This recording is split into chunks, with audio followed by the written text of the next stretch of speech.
Let me just quickly give you a list of 4 emotions that can change your life in one day. Emotions are power. Sometimes it doesn't take much to alter your whole life direction. Here they are. Number 1, disgust. Powerful emotion. Disgust says,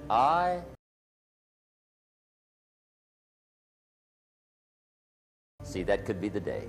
The day you can say, I've had it. And whether you've had it with something small or something major, the day you can say, I've had it, may not be the day it ends, but the day it begins. That's what I said when that little Girl Scout left my door when I'm 25. I give her the big lie, she leaves, I say, I don't want to live like this anymore. I've had it with lying and being broke. Powerful day. The man's finally had it with mediocrity. He's had it with being a loser. He's finally had it with those awful sick feelings inside, knowing his wife is at the grocery store looking at 2 cans of beans, one marked 37 cents, one marked 39 cents. And the guy sick inside knows his wife's going to buy the 37-cent can, and she doesn't even like the brand. Do you know why she's going to buy the 37-cent can? Save 2 cents. The guy sick inside finally says, I've had it. Being on my knees in the dust looking for pennies? We're not living like this. And not only will I never wear it again, no one else will ever wear it again. Commit an act that says, I've had it. Powerful. Here's the next one, decision. And decision-making is powerful, and it's emotional. That's those knots in the pit of your stomach, right? Waking up in the middle of the night in a cold sweat, trying to decide. We sometimes call it inner civil war. What shall I do? Well, for progress, you must decide. The best advice I can give you came from a wealthy friend of mine who said, if it's easy, do it easy. If it's hard, do it hard. Just get it done. If you went home tonight and in the next few days cleaned up a whole list of decisions, that might furnish enough inspiration for the next 10 years.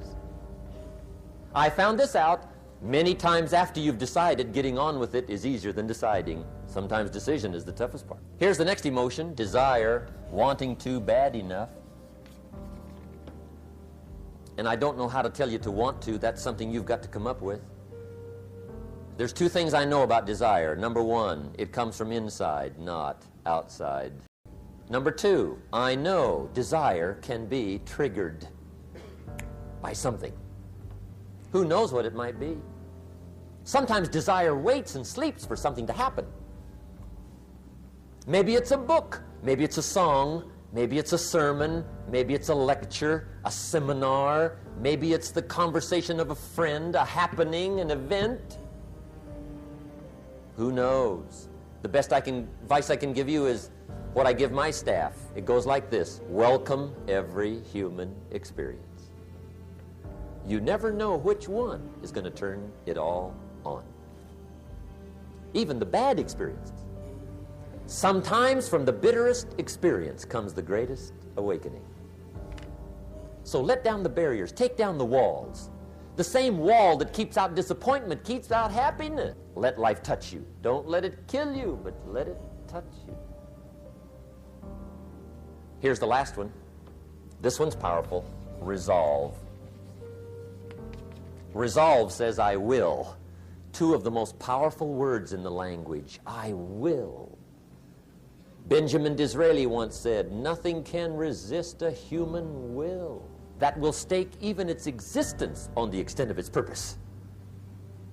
Shortly put, I'll do it or die.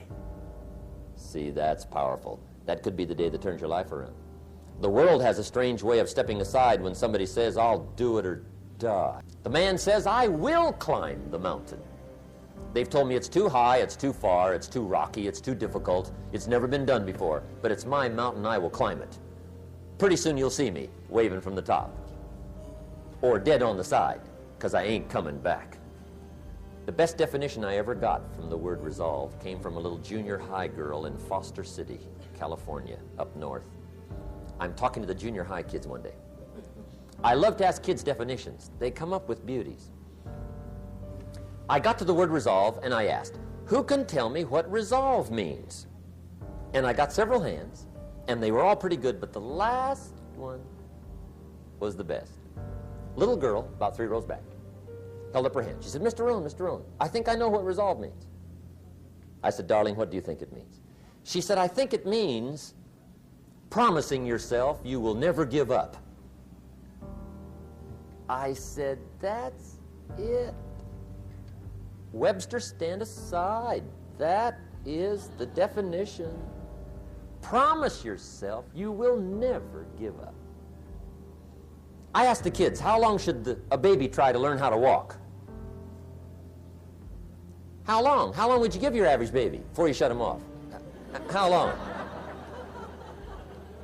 See, any mother in the world would say, you're crazy. My baby's going to keep trying until it learns how to walk. What a magic formula. Now let me show you what triggers all emotions into activity that brings results.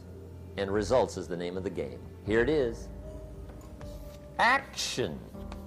Finally, you must do something about how you feel.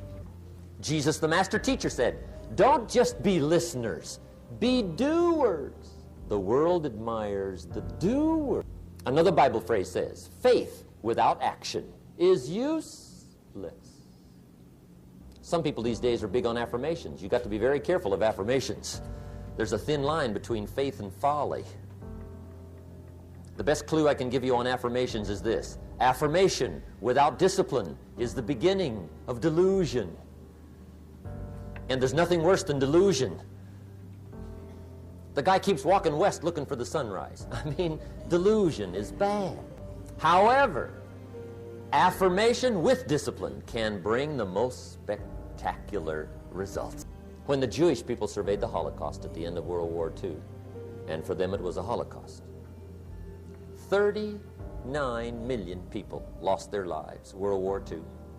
19 million were Russian. But compared to the population, it was not quite the Holocaust visited on the Jewish people.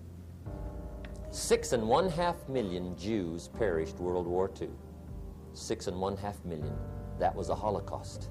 After Hitler's final solution and the Nazi jackboots and Eichmann and Bormann had done their evil task, 6.5 million. When the Jewish people counted the dead, surveyed the Holocaust, and mourned the loss, those that survived together said, never again. That was the affirmation. Never again will we take our families, silently walk to the boxcars, and let them ship us through the night to Auschwitz. Well, that's good to make an affirmation, but the next question is, what are you going to do to back up the affirmation? They said, well, number one, we'll build a nation. Then they said, we'll build an army. Wow. And a navy. My. And an air force. And we'll buy some bombs. My. And some bullets. Wow. We'll spend a big portion of the national treasure. We'll even spend some of Israel's finest lives. We mean it. Never again. That's called backing up affirmation with discipline. Does it work? Well, yes. They've been tested 4 times in war on their affirmation in the last 25 years. 4 times, major. The next to the last war was called the 6-Day War. As if to say, didn't we tell you? Make sure you always have a game plan to match your wishes. Otherwise, they will always be wishes. The day that turns your life around. Let me give you 4 questions to take home when we're finished. These are called questions to ponder. And this wraps it up.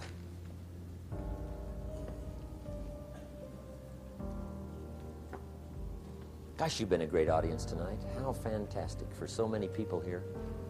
It's been unbelievable. I've really enjoyed it. I could talk all night, but I'm staying here, right? So I got a maid, right? And you got some ways to go. Okay, here's the questions I want you to take home in closing. First question is one of the major questions of the world. Why?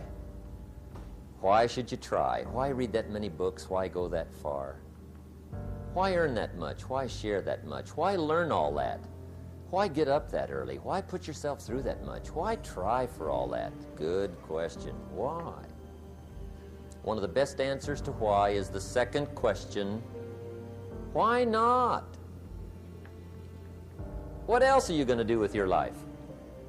Why not see how many books you can read, how far you can go, how much you can earn, how many friends you can make, how much personality you can develop, influence you can have, how many things you can accomplish, how far you can go, and what you can see? Why not?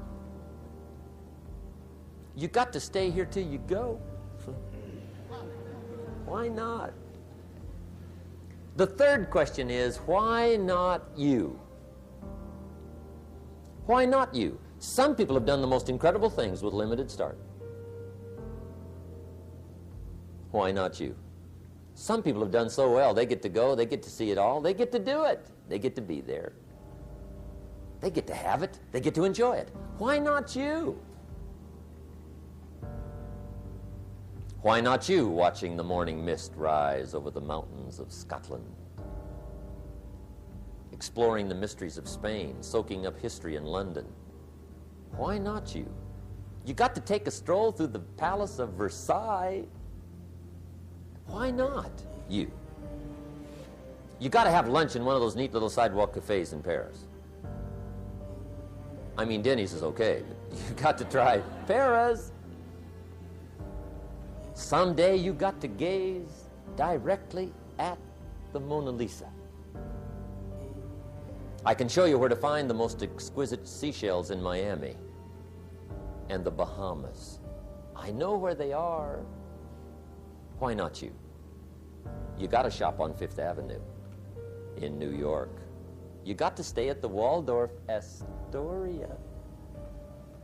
Have dinner at Lou Chow's? Sliced roast goose on a bed of apple strudel. Why not you? You got to drink in an Arizona sunset. You got to see the world. You got to read the books. You've got to do the enterprises. You've got to be involved in commerce and love and travel and experiences. You got to do it all. Why not you? You've got to know the results that come from splendid discipline. There's nothing like a view from the top. And the last question is, why not now? Don't postpone your better future any longer. Get at it tomorrow with new vigor.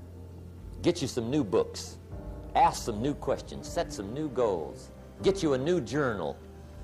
Start your projects book. Get a game plan going. Do some more reading. Start to make changes. Have conversations. Make contact. And do it now. And if you will, I have a feeling one of these days we'll be hearing your story. You'll make us a phone call, write us a letter, get in touch with us and let us know what's happening to you. I want to thank you for being here. My final comment would be ask for God's help, which may sound a little strange coming from a strictly commercial company. We are not a religious order, but if you would allow me a personal word, that would be it. I think humans are unique, but we could all use a little help.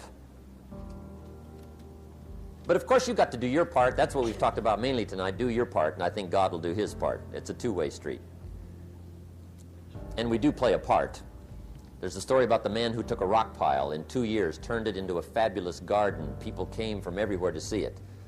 One day a guy came by, saw the garden, thought it was fabulous, but he wanted to make sure the gardener didn't take all the credit. So to get his point across, he meets the gardener, shakes his hand, and says, "Mr. Gardener, remember, you and the good Lord together have this beautiful garden here." And the gardener said, "Hey, I understand that. I know what you mean." He said, "If it wasn't for the sunshine and the rain and the miracle of the seed and the soil and the seasons, there would be no garden for sure." But he said, you know, you should have seen this place a couple of years ago when God had it all by himself. And I think that's true. We do play a part. I'm glad I was not an angel. I think humans have a lot more fun. You've made it a splendid evening, and I want to wish you the very best. Look forward to seeing you on the weekend. Make sure we get the little white slip of paper, and let's be in touch. I wish you the best. Good night. God bless. Thank you. Thank you. Appreciate it. Thank you.